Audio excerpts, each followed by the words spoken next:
早排咧同朋友食飯，講下大家做緊咩嘅時候咧，我一時之間真係唔係好識得形容自己而家嘅工作。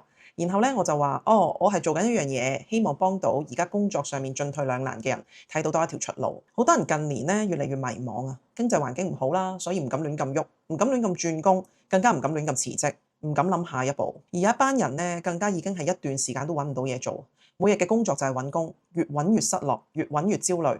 除咗揾工，根本就睇唔到其他出路。其實呢個世界咧係有好多出路嘅，但係當人喺困境裏面嘅時候咧，有時會寧願留喺條掘頭路嗰度，反而仲有安全感。然後咧就望天打卦，條路唔知點解突然之間會通返，可以繼續向前行。但係現實就當然唔會咁樣發生啦。出路係要揾㗎，亦都要勇敢咁樣行落去。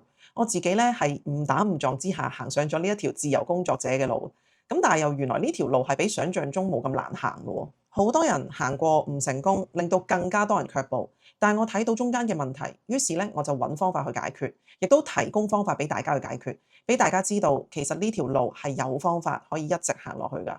出路咧就唔會係天跌落嚟嘅。我明白有啲路有人行過之後，會有更加多人更加放心去行。